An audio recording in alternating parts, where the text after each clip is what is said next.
In today's video, I'm going to be showing you how to replace the thermostat on a 2015 Dodge Challenger RT 5.7 Hemi. I have the engine covered off. You can lift that up and, get that off the way. You don't need to, but I have it off from the spark plug replacement. What we're going to go ahead and do is we're going to go ahead and take off our intake tube.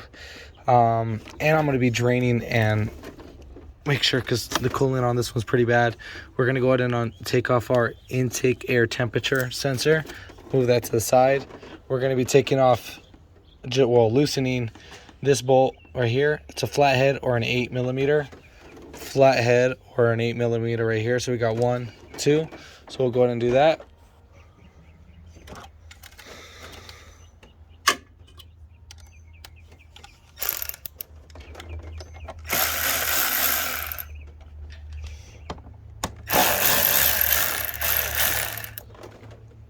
Alright, so now that we got those both loose, what we're gonna go ahead and do is that we're gonna go ahead and just kind of rock this one, and then I'm gonna lift this one up in the air, pull this one towards me.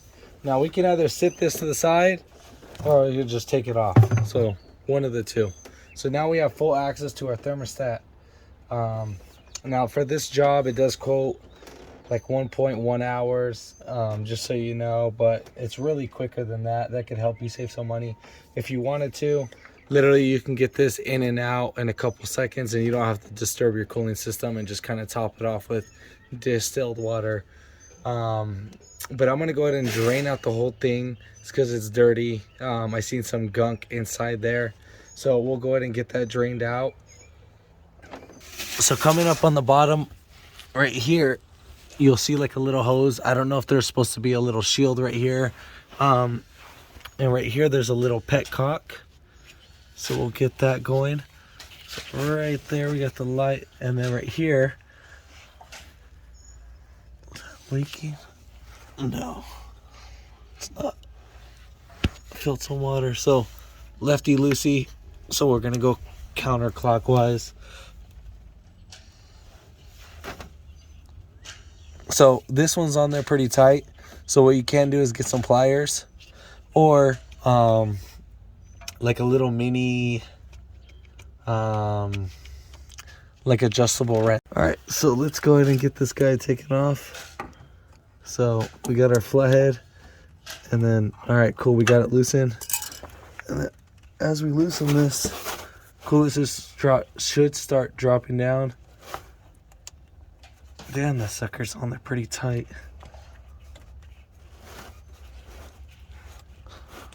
So I think this is like one of those halfway ones. As you spin it left, you should pull it out at the same time.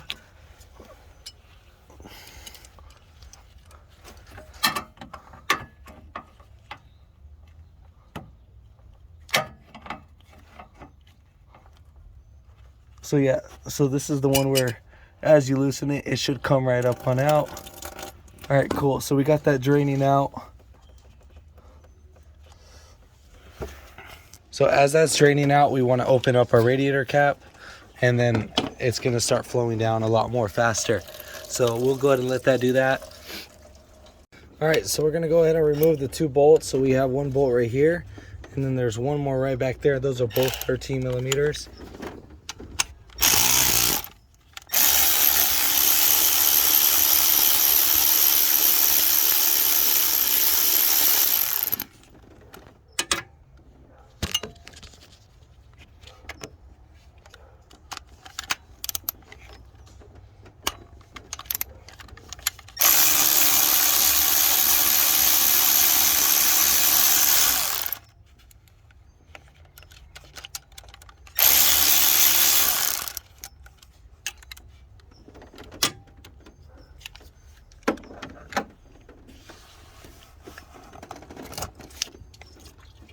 So as you take out the coolant, there we have it, and look, here we have our thermostat. It's broken. So this is perfect.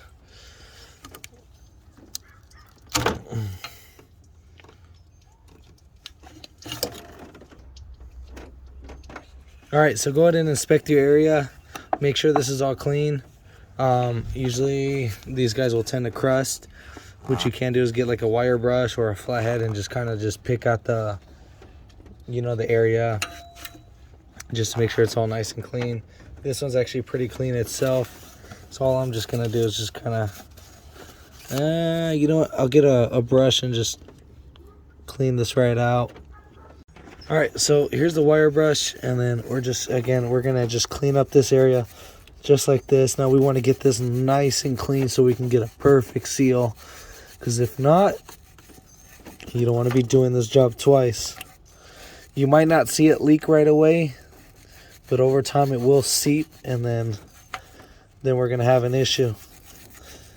These guys are pretty notorious for having their issues. Also, by the way, this code did come up. It did get a code for the thermostat for P0128, by the way. Either that, if you fix this and you still got that code, check your temperature sensor or your ambient air temperature sensor. That could cause those two codes. No, it kind of sounds funny, but I was doing a little research on that.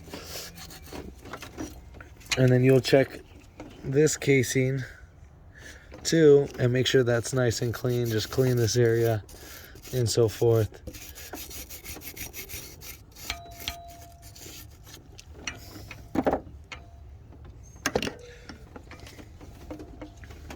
And then once you're done, clean up your area.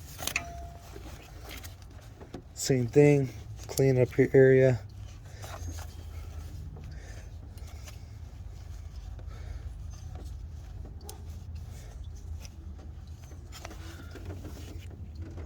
All right, so now we're gonna go ahead and put in our thermostat.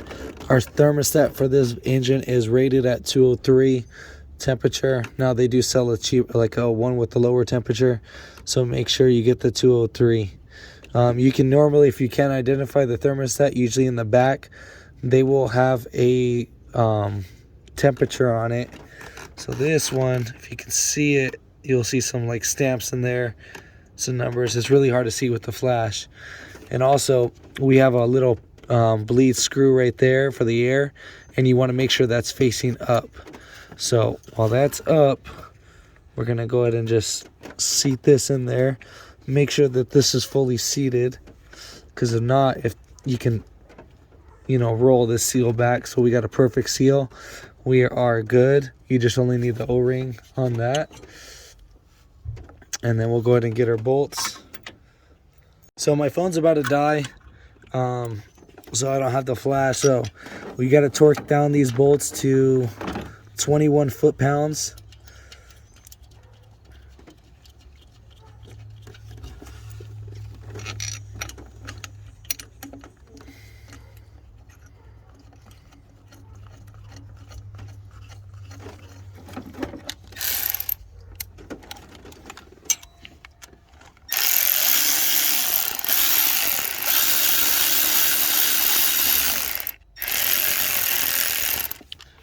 So snug in one side so you can at least hold in the thermostat, and then go ahead and tighten down the other side.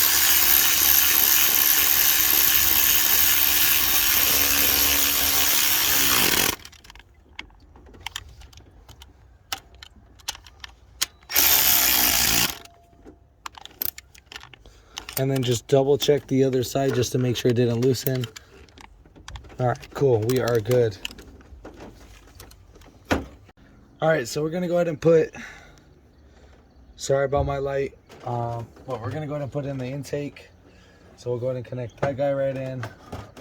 And then we'll make sure, get this piece inside at the same time as you're putting that in. All right, so we got that in. Connect your air temperature sensor.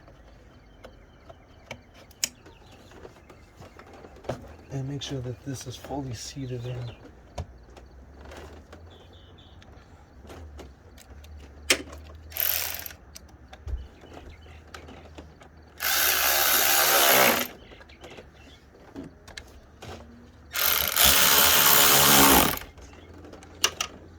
All right, so next we're gonna go ahead and add our coolant. I already got this diluted.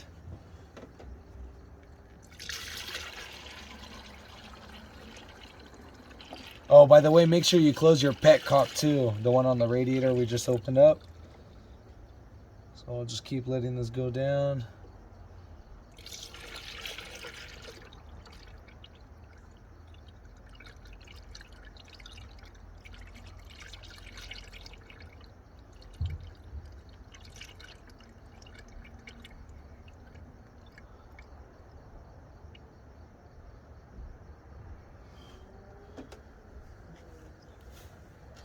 So once this one fills up all the way to right here, we'll go ahead and stop. So as you can see right there, we're all the way filled up. If you let it sit for a little while, it'll slowly start dropping down. Right now, like we still got to bleed out the air from the system. So we'll go inside and then we'll go ahead and start it. And then we gotta turn on the AC. I mean, you can leave the AC button off, but we want the highest setting. Just want the heat on. So right there we have the temperature on high.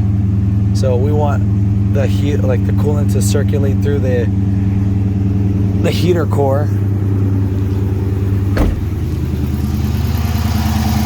So right now we still have it circulating. So right now we gotta bleed the system. So I think we'll leave off the radiator.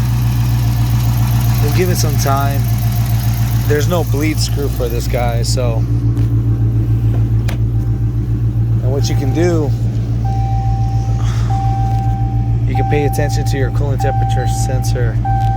Let me turn off this. So let's see. Vehicle info. We're gonna go ahead and switch this over. So right here we're at 102 Fahrenheit. So operating temperature is 203 Fahrenheit. So right there we're at 104. And 215 is the highest that you're gonna let it go. And if it keeps going higher than that, just turn off the car immediately. If it gets like up to like 213 and it opens up, the thermostat opens up and like the whole temperature drops down, then we know that the thermostat opened and we're circulating everything, and just top off as needed. That's pretty much it. So an update on the Dodge for the cooling system. So basically, I have the tool to bleed out all the air. So at least I just kind of wanted to go through the step of your process if you didn't have the bleeding screw or the bleeding tool. So yesterday I let it get it to about 215, and then I turned off the vehicle. I let it set for about 30 minutes, 40 minutes, and then I started it back up, let the temperature get back to same thing, what is it, 215. And then from there I turned it off, and I was like, what the heck, I'll just go ahead and bleed the thing tomorrow. So I let the car sit overnight, came in the morning, popped open the reservoir tank, and it fully drained itself. So just wanted to give you a heads up, if you just let it sit for a while, it'll slowly drain itself off. But yeah, just hope this helped.